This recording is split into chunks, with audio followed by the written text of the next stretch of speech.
Good evening tonight. We are traveling to a quiet little town called Maple Harbor, a peaceful place near the coast of Maine. In the summer of 2016, life moved slowly here. People knew their neighbors, children rode bicycles until sunset, and every evening warm lights glowed softly behind old windows. Nothing exciting ever happened in Maple Harbor. At least, that's what people believed, because hidden among the quiet streets and sleepy gardens, there was a small library, and inside that library lived a very unusual resident, a fluffy orange cat named Oliver. The Maple Harbor Library wasn't very big. It had only 2 floors. Old wooden shelves lined the walls, and every corner smelled like books and fresh coffee. People loved coming here, not because it was fancy, but because it felt like home. On rainy days, visitors sat beside the windows and read quietly. During winter, they gathered near the fireplace, and during summer evenings, the library remained open just a little longer, because Miss Emily, the librarian, never liked sending people home too early. And then there was Oliver. Nobody knew where he came from. One morning, 3 years earlier, he simply appeared. He walked into the library, jumped onto a chair, and went to sleep. Nobody had the heart to move him, so everyone agreed the library belonged to Oliver now, and Oliver had only one responsibility: sleeping. He slept on books. He slept on chairs sometimes. He even slept on newspapers, and occasionally on people's laps. Miss Emily was 20, 9 years old. She loved books, she loved quiet evenings, and she loved hot chocolate. Every evening after closing time, she organized the shelves, and every evening, Oliver interrupted her work. Sometimes he sat on the papers, sometimes he blocked the keyboard, and once, he fell asleep inside an empty basket. Miss Emily laughed. "Oliver," she whispered, "you are the laziest employee I've ever had." Oliver blinked slowly and then returned to sleep. One evening, rain began falling softly. Tiny drops danced against the windows. The streets became quiet. People hurried home, but inside the library, everything felt warm. Miss Emily prepared a cup of hot chocolate. Oliver stretched lazily, and somewhere outside, thunder rolled softly over the sea. The sound made the library feel even cozier. Nobody wanted to leave, not even Oliver. Just before closing time, an old man entered quietly. His name was Mr. Wilson. He visited the library almost every Thursday, but tonight he seemed sad. He sat near the window and stared at the rain. Miss Emily greeted him gently, but Mr. Wilson only smiled faintly. Oliver noticed, because Oliver always noticed without making a sound. He jumped down from the shelf and slowly walked toward the old man. And then there was Oliver. Nobody knew where he came from. One morning, 3 years earlier, he simply appeared. He walked into the library, jumped onto a chair, and went to sleep.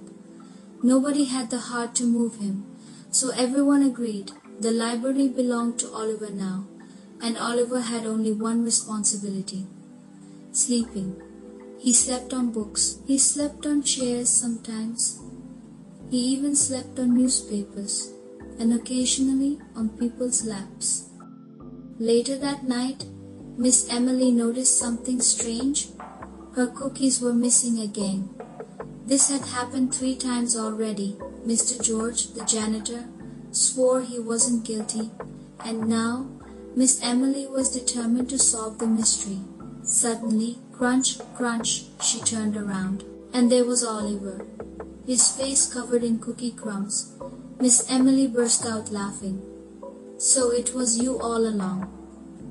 Oliver looked completely innocent, as if he had absolutely no idea what cookies were. Outside, the rain had stopped. Stars appeared above Maple Harbor, Street lamps glowed softly, and the whole town became quiet.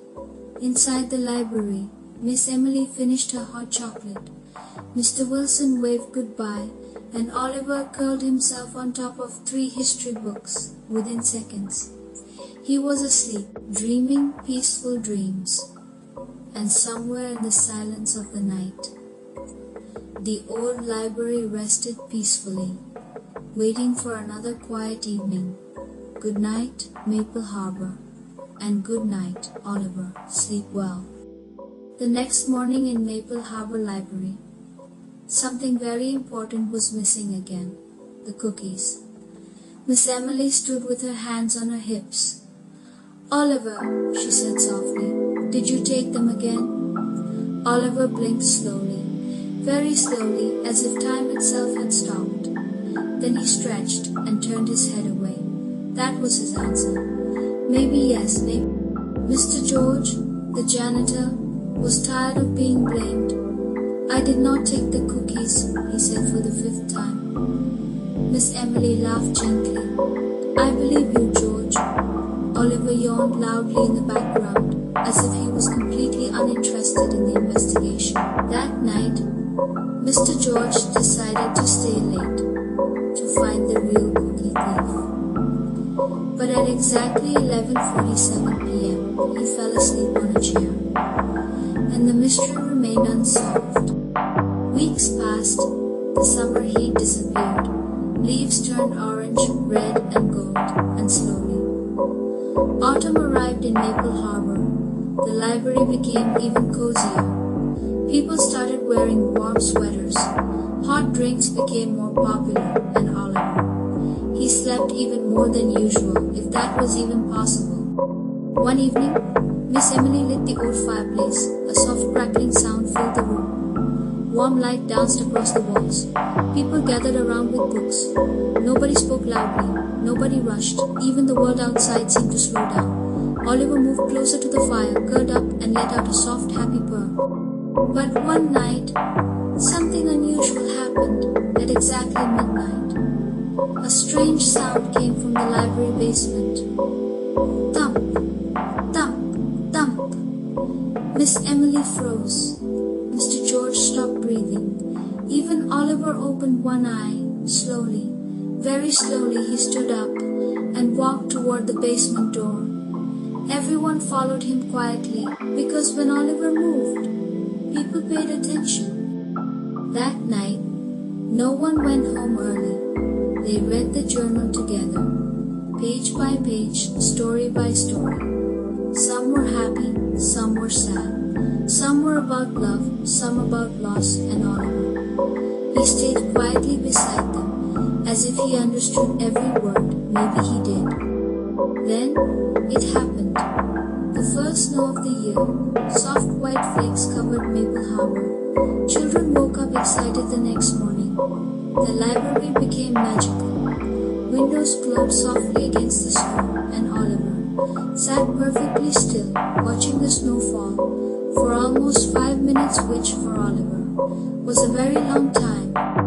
That evening, Miss Emily closed the library a little later than usual. She looked around the warm room, at the books, at the fireplace, at Mr. George, and finally at Oliver. "I think," she whispered. "This place feels alive." Oliver did not respond because he was already asleep, but his gentle purring filled the room, and somehow that felt like an answer. December arrived quietly in Maple Harbor. Snow covered the rooftops, and the library slowly turned into a warm little Christmas world. Miss Emily decided to start something new, a Christmas book club. People came every evening. They read stories by the fireplace, drank hot cocoa, and shared quiet smiles. Oliver, of course, he became the official chair inspector, which meant he slept on every chair available. The cookie mystery returned, but this time something strange happened. Miss Emily left cookies on the table. She waited. Everyone waited. Even Mr. George stayed awake, but Oliver, slowly walked in, looked at the cookies, and instead of eating them, he pushed them slightly closer to Mr. Wilson, as if sharing. Nobody said anything, but that night everyone smiled a little more. Mr. Wilson returned again, but this time he brought something important, a small photograph. It showed the library from many years ago and a younger version of him, sitting near the same window. "I used to come here with my wife," he said softly. Miss Emily stayed quiet. Oliver climbed onto the table and rested his head near the photo, as if remembering something he never lived. That night, the snow did not stop. It fell slowly, softly, like the sky was trying to whisper the world to sleep. Inside the library, time felt different. Books were read slowly, tea was sipped gently, even footsteps became quieter, and Oliver, he slept deeper than ever, as if dreaming with the snowfall itself. At midnight, everything changed, not loudly, not suddenly, but softly. The library became completely silent. Even the fire stopped crackling.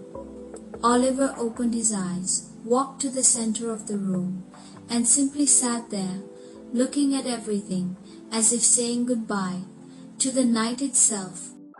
The next morning, Miss Emily found something strange, a letter hidden inside an old book. It was written by the first librarian. It said, "This library belongs to those who need peace the most." Miss Emily smiled softly and looked at Oliver. He yawned as if he had always known. Slowly, winter began to fade. Snow melted, ice disappeared, and small green plants began to appear outside.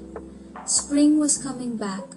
The library felt different again, lighter, warmer, happier. Even Oliver started sleeping with one eye slightly open. One evening, Miss Emily lit the fireplace for the last time that season. The fire crackled softly. Everyone stayed longer than usual. Nobody wanted to leave. Mr. Wilson smiled. Mr. George laughed quietly, and Oliver purred louder than ever before, as if he knew something was ending, but also something new was beginning. The next morning, the snow was almost gone. Flowers started blooming. Birds returned. Maple Harbor was waking up again. Miss Emily looked outside and said softly, "Winter always feels long until it leaves."